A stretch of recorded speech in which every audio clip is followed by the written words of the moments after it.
Negara-negara anggota G20 sepakat untuk membentuk dana pandemi atau dana perantara keuangan untuk pencegahan, kesiapsiagaan, dan penanggulangan pandemi di masa yang akan datang. Kesepakatan ini langsung diikuti dengan komitmen pendanaan yang hingga kini sudah mencapai 1,37 miliar dolar Amerika. Pembentukan dana perantara keuangan ini untuk pandemi masih akan ditindaklanjuti dalam pertemuan para Menteri Keuangan dan Menteri Kesehatan G20 di Bali di tanggal 12 November mendatang di Bali. Nah, apa saja yang masih harus dibahas dalam pertemuan para Menteri jelang KTT G20 itu dan bagaimana tata kelola dana pandemi ini ke depannya? Kita akan langsung membahasnya bersama dengan Kepala Pusat Kebijakan Pembiayaan Iklim dan Multilateral Badan Kebijakan Fiskal Kementerian Keuangan, Ibu Dian Lestari, dan Kepala Biro Komunikasi dan Pelayanan Publik Sekretariat Jenderal dan Juru Bicara G20 Kementerian Kesehatan, Ibu Siti Nadia Tarmizi. Ibu Dian, selamat sore. Selamat sore, Mas Kevin. Ya, Bu Dian, Bu Nadia belum bergabung, jadi saya akan kemudian tanyakan ke Ibu Dian dulu sambil kita menunggu kehadiran dari Ibu Nadia. Bu Dian, mungkin bisa bercerita dan mengelaborasi, Bu Dian, ini sebetulnya dana perantara keuangan ini apa? Dan fungsinya itu apa? Kenapa kemudian ini penting, Bu Dian? Ya, terima kasih. Ini memang dana perantara keuangan untuk pencegahan, kesiapsiagaan dan respon terhadap pandemi. Ini nanti menjadi salah satu agenda yang akan dibicarakan dalam pertemuan para Menteri Keuangan dan Menteri Kesehatan G20 di Bali tanggal 12. Jadi ini memang sesuatu yang menjadi agenda penting kita atau deliverable penting presidensi G20 kita, yang sebenarnya ini merupakan lanjutan dari pembahasan yang diinisiasi sejak presidensi Italia tahun 2021 kemarin. Jadi memang disadari bahwa kemarin COVID-19 pandemi itu dunia itu tidak siap, sehingga shock atau guncangan yang terjadi sebagai dampak dari pandemi terhadap perekonomian itu sangat terasa.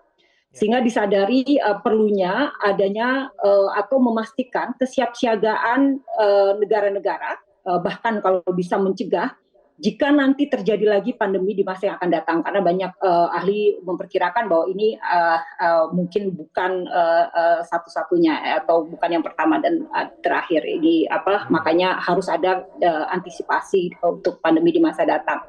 Nah, waktu di pembahasan di presidensi Italia karena belum selesai, maka dilanjutkan oleh presidensi Indonesia. Dan di situ kita memulainya dengan kita melakukan kajian mengenai gap assessment atau kajian yang terkait dengan betul atau tidak apa-apa yang dibutuhkan, area-area yang dibutuhkan untuk melakukan tadi pencegahan, kesiapsiagaan dan respon terhadap pandemi itu, apakah sudah tersedia dana yang cukup untuk membangun itu semua di negara-negara maupun di level global. Nah, kita menugaskan dalam hal ini Bank Dunia dan WHO untuk melakukan kajian tersebut atau assessment tersebut. Dan memang ditemukan dari hasil kajian bahwa terdapat setidaknya kebutuhan 31 miliar US dollar per tahunnya untuk area-area yang harus dibangun terkait dengan pengembangan pandemic PPR seperti surveillance, research and development, atau kemudian bahkan sampai dengan sosialisasi atau kesiapsiagaan komunitas atau masyarakat, dan juga mengembangkan berbagai countermeasures untuk mengatasi pandemi. Nah, dari 31 miliar US dollar yang dibutuhkan per tahun itu di level global maupun di level nasional, yaitu yang bisa disediakan oleh negara-negara melalui anggarannya maupun yang bisa disediakan oleh lembaga-lembaga internasional melalui instrumen pendanaannya, itu hanya ada di kisaran 20,6 miliar US dollar, sehingga masih ada gap sebesar 10,5 US dollar. Nah, gap inilah yang coba diisi melalui pembentukan pandemi PIF tadi, dana perantara keuangan yang saat ini sudah punya nama resmi, Pandemic Fund atau dana pandemi. Nah, ini memang pada akhirnya disepakati oleh negara-negara, justified bahwa asesmennya sudah mengkonfirmasi adanya gap tersebut, sehingga kemudian yang berikutnya negara-negara mulai membahas mengenai apa sih modalitas yang tepat dalam hal ini format dan skema dan format institusi ya untuk mengelola dana pandemi ini. Itu kemudian dibahas sampailah pada kesimpulan dari opsi-opsi yang ada. Skema dana perantara keuangan ini adalah pendekatan yang tepat. Selanjutnya kemudian negara-negara mulai mengindikasikan komitmennya atau pledging kontribusi apa yang bisa diberikan, berapa tepatnya yang bisa diberikan. Setelah kemudian tadi disebut terkumpul 1,3 itu yang sudah resmi tercatat ya, yang sudah ada kontraknya, tapi yang sudah ngantri untuk komitmen pun sebenarnya totalnya sudah 1,4 miliar US dollar. Nah kemudian mulai disiapkan pembahasan mengenai dokumen-dokumen awal yang perlu disepakati untuk kemudian mendirikan pandemic fund tersebut, dan pada akhirnya para anggota G20 menyepakati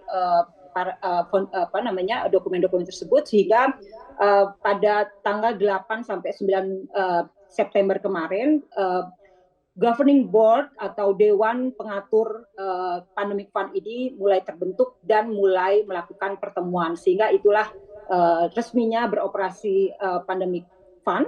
Tapi kemudian ya memang masih banyak SOP atau aturan-aturan yang harus disiapkan sebelum kemudian siap melakukan call for proposal untuk kemudian mengundang negara-negara untuk mengajukan usulan pendanaan. Tapi kemudian di kesempatan penyelenggaraan G20 saat ini dan dengan adanya pertemuan para Menteri Keuangan dan Kesehatan yang kedua atau yang terakhir di masa presidensi Indonesia ini juga akan sekalian kita manfaatkan untuk meluncurkan secara resmi Pandemic Fund. Dengan sebelumnya ini dilaporkan terlebih dahulu kepada para Menteri Keuangan di pertemuan tanggal 12 nanti. Jadi kira-kira begitu gambaran perjalanan pembentukan Pandemic Fund yang dilakukan di bawah presidensi Indonesia. Saya ingin tanya nanti ya, kriteria negara yang kemudian berhak mendapatkan dana pandemi ini ketika nanti terjadi pandemi kembali itu apa saja? Kita akan bahas itu usai jeda. Budian jangan dijawab dulu pemirsa, dan kemana-mana. Zona Bisnis akan kembali usai jeda. Kembali bersama kami di Zona Bisnis. Saya kembali kepada Budian. Budian, kalau kita bicara ada resiko pandemi bisa terjadi lagi di masa mendatang, ini kan biasanya akan menimpa hampir semua negara begitu ya. Nanti yang kemudian paling berhak mengakses ataupun mendapatkan Pandemic Fund ini siapa, Budian? Dan kemudian yang menilai siapa, mekanismenya seperti apa? Sudahkah ada pembicaraan ke arah situ, Budian? Ya, baik. Mungkin pertama perlu sedikit saya klarifikasi bahwa memang dana pandemi ini terutama itu ditujukan untuk berbagai kegiatan di masa damai dibilangnya, peace time. Justru waktu belum ada pandemi, ini negara-negara diminta untuk mulai mengembangkan berbagai area yang diperlukan. Tadi misalkan sistem early warning-nya atau surveillance-nya atau pengembangan countermeasures-nya sebelum pandemi terjadi. Tapi pada saat pandemi terjadi respon pun ada sebagian. Dana juga bisa digunakan, tapi terutama dikonsentrasikan untuk kegiatan yang disebut tadi pencegahan dan juga kemudian kesiapsiagaan. Nah, negara-negara mana yang eligible untuk mendapatkan pendanaan tersebut? Sebenarnya ini bagian yang sedang disiapkan oleh Governing Board sebelum kemudian diharapkan Pandemic Fund ini mulai melakukan call for proposal atau mengundang negara-negara untuk mengajukan usulan pendanaan.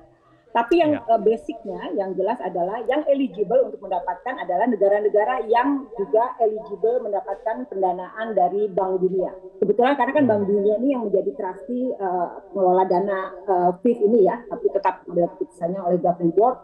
Secara administrasi dan secara pengelolaan dana inilah yang kemudian dibantu oleh Bank Dunia. Sementara technical aspeknya kita dibantu oleh WHO. Nah ini kriteria utamanya adalah dia harus negara yang juga eligible mendapatkan pendanaan dari Bank Dunia, dari IBRD-nya Bank Dunia maupun AIDA-nya Bank Dunia. Itu yang pertama basic. Yang kedua nanti tentu proposalnya itu harus digunakan untuk area-area yang terkait dengan pandemi PPR itu tadi. Areanya jadi spesifik ya. Jadi kalau untuk penyakit lain itu mungkin menjadi tidak sesuai atau tidak relevan dengan batasan klasifikasi pendanaan di pandemic PPR atau pandemic fund ini. Nah, ada juga kriteria lainnya adalah ini nggak boleh menjadi satu-satunya sumber pendanaan. Dia tuh sifatnya adalah fund of fund, artinya dia sifatnya katalitik. Jadi dia harus dilengkapi dengan anggaran yang harus disediakan oleh negara itu sendiri, negara klien itu sendiri, atau negara calon penerima itu sendiri, dan juga dia harus menggandeng mitra internasionalnya untuk kemudian menyiapkan rencana program atau rencana proyek yang akan dikembangkan dengan menggunakan dana dari pandemic fund itu sendiri. Makin besar kontribusi dari mitra dan negara tersebut, artinya efek leveraging-nya, maka ya mungkin ini eligibility-nya juga makin dipertimbangkan. Tapi itu sekali lagi kriteria-kriterianya sedang disiapkan nantinya. Pada saat proposal itu masuk, ada tim yang akan yang akan melibatkan World Bank dan juga WHO untuk melakukan assessment, baik assessment administrasi maupun assessment teknis mengenai kelayakannya.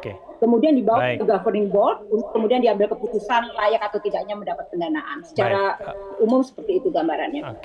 Bu Dian, nanti di tanggal 12 November akan ada pertemuan lagi ya, ini Joint Finance and Health Minister, pertemuan Menteri Keuangan dan juga Menteri Kesehatan. Nah ini dalam pertemuan nanti apa saja yang akan dibahas dan apakah bisa dipastikan bahwa komitmen semua negara ini sama begitu untuk menyikapi mengenai dana pandemi ini, Bu Dian? Ya, jadi pertemuan besok adalah pertemuan yang kedua para Menteri Keuangan dan Kesehatan G20, dan pandemi fund ini karena sudah established, maka sifatnya adalah melaporkan progresnya seperti apa, perkembangannya sejauh ini. Karena ini adalah salah satu dari 2 mandat yang diterima oleh para Menteri Keuangan dan Menteri Kesehatan G20 dari para pemimpin negara-negara G20 tahun lalu, bahwa tahun ini paling tidak harus diselesaikan atau dibahas 2 hal. Pertama adalah pengembangan mekanisme koordinasi antara Kementerian Keuangan dan Kementerian Kesehatan dalam membangun atau memperkuat arsitektur kesehatan global. Yang kedua adalah pembentukan pandemic fund ini. Dan maka ini karena sudah dianggap delivered, maka ini akan dilaporkan kepada para menteri perkembangan seperti apa, kemudian mendapatkan arahan untuk tindak lanjutnya atau hal-hal yang masih saat ini sedang tahapan persiapan. Harapannya nanti berbagai arahan ini akan menjadi masukan bagi pandemic fund untuk kemudian terus mengembangkan persiapan dari operasionalisasinya secara penuh. Nah, kalau kontribusinya sendiri ini kan sifatnya voluntary ya, mana yang negara yang siap dan mana yang mau gitu ya. Artinya memang dari kontributor yang ada, sebagian adalah negara-negara G20 sebagian besar, dan sebagian lagi adalah negara-negara non G20, bahkan ada juga filantropis yang menjadi kontributor. Oke, baik Bu Dian, nanti kita akan tunggu ya nanti hasil pertemuan di tanggal 12 November nanti di pertemuan KTT G20. Terima kasih Ibu Dian Lestari telah bergabung bersama kami di Zona Bisnis. Selamat sore Bu Dian.